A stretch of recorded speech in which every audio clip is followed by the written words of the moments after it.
ইচ্ছে হলো তাইতে তোমাদের সকলকে স্বাগত জানাই।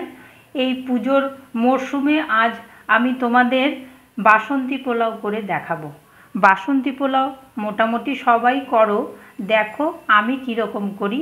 আমি এইরকম 1 পোয়া, এটা 250 ওজনের, এইরকম 1 পোয়া চাল নিয়ে নিয়েছি। এই চালটা হচ্ছে গোবিন্দভোগ চাল।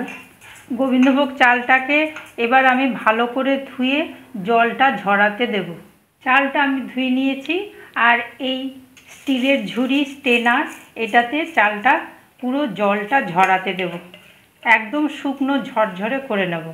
ফ্যানের হাওয়াতেও দিয়ে শুকিয়ে নিতে পারেন বা রোদে দিয়েও শুকিয়ে নিতে পারেন। মোট কথা জলটা আমি শুকিয়ে নেব। এইভাবে আমি জলটা ঝরাতে দেব। কিছুক্ষণ পর ফিরে আসছি। যেই চালটার থেকে জল ঝরাতে দিয়েছিলাম একদম জল ঝরে পুরো শুকিয়ে গেছে। এটা আমি এবার একটা পাত্রে ঢেলে নিচ্ছি।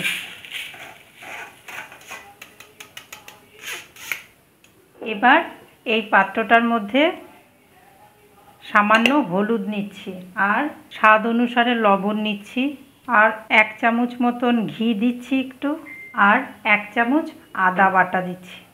এবার এটা সবটা এইভাবে মিশিয়ে নিতে হবে।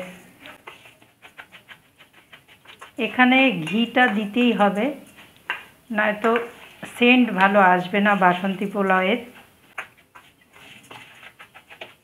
ভালোভাবে এই চালের সাথে মিশিয়ে আধ ঘন্টা ঢেকে রেখে দিতে হবে রেস্টে। ফিরে আসছি আধ ঘন্টা পর। গ্যাসে কড়াই বসিয়ে দিয়েছি। এবার এতে 1 চামচ মতন ঘি দিয়ে দেব। ঘিটা গরম হলে 2টো তেজপাতা আর এই গরম মশলা, গোটা গরম মশলা দিয়ে দিচ্ছি, লবঙ্গ, এলাচ আর দারুচিনি।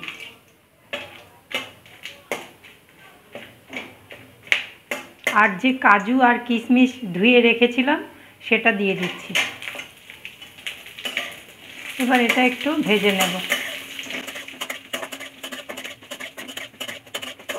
এবার যে চালটা মশলা মিশিয়ে ঢেকে রেখেছিলাম, আধ ঘন্টা হয়ে গেছে, সে চালটা দিয়ে দিচ্ছি সবটা।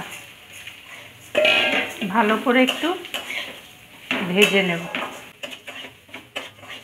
গ্যাসের ফ্লেমটাকে একটু বাড়িয়ে দিতে হবে। 1 মিনিট মতন একটু নাড়াচাড়া করে নেব।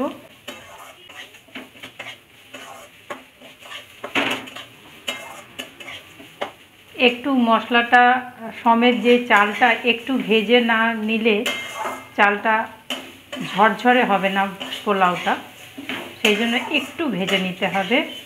আর পোলাওয়ের বিশেষত্ব হলো চাল মেপে জল দেওয়া, অর্থাৎ যেই পরিমাণ চাল নেবেন ঠিক তার ডবল জল দিতে হবে, তাহলেই পোলাও খুব সুন্দর হবে। এটাই পোলাওয়ের চাবিকাঠি।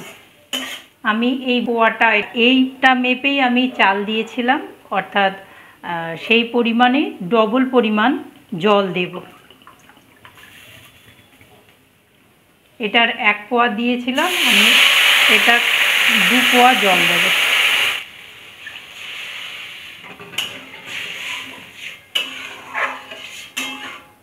এবার এটা ঢাকা দিয়ে 5-6 মিনিট হতে দেব, যতক্ষণ না জলটা শুকিয়ে যায়। আর ফ্লেমটা মিডিয়াম দেব। ফিরে এলাম 5-6 মিনিট পর। জলটা পুরো শুকিয়ে গেছে, পোলাওটাও হয়ে গেছে। এবার আমি 3 চামচ মতন চিনি দিয়ে দেব। এটা যার যার প্রয়োজন অনুসারে দেবেন, যে যতটা মিষ্টি কম বেশি খাবেন বাড়িয়ে কমিয়ে নিতে পারেন। আমি অল্প মিষ্টি খাবো, আমি সেই জন্য 3 চামচ দিয়েছি। এর থেকেও কম যদি কেউ খান তবে তারা আরও কম দেবেন, যদি কেউ বেশি খান তাহলে বেশি দেবেন।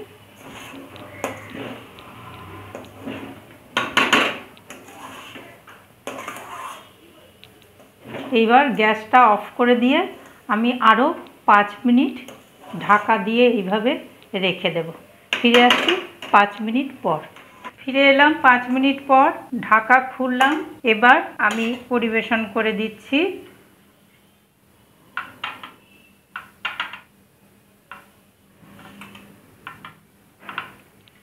গরম গরম এইভাবেই ইলিশ মাছ সহযোগে খেতে পারেন। ইলিশ মাছ ভাজা আর কাগজি লেবু, বা চিকেন দিয়েও, চিকেন চাপ দিয়েও খেতে পারেন, যার যা ইচ্ছে। পনিরের, চিলি পনির, যে কোনো আইটেম দিয়ে খেতে পারেন, যার যেটা ইচ্ছা সেইভাবে খেতে পারেন। আবার কেউ কেউ শুধু শুধুও খেতে পারেন, আমার তো শুধু খেতেও ভালো লাগে। আর খুব সুন্দর একটা সেন্ট বেরোচ্ছে, যা মানে খিদে একেবারে বাড়িয়ে দেয়। তা যাই হোক, বাসন্তী পোলাও পুরো ভিডিওটা করলাম, আপনারা সঙ্গে থেকে দেখলেন, আপনাদের সকলকে অশেষ ধন্যবাদ জানাই। এইভাবেই আমাকে সঙ্গ দেবেন, আমার সাথে থাকবেন। নতুন বন্ধু যারা সাবস্ক্রাইব করেননি তারা সাবস্ক্রাইব করবেন এবং আমার সাথে থাকবেন। লাইক কমেন্ট দিয়ে আমাকে জানাবেন কীরকম লাগলো, তাতে আমি উৎসাহ পাই। আপনাদের সকলকে আমি খুব ভালোবাসি, আপনাদের সকলকে ধন্যবাদ জানাই আমার সাথে থাকার জন্য। আজকের মতন আসি তাহলে, টাটা।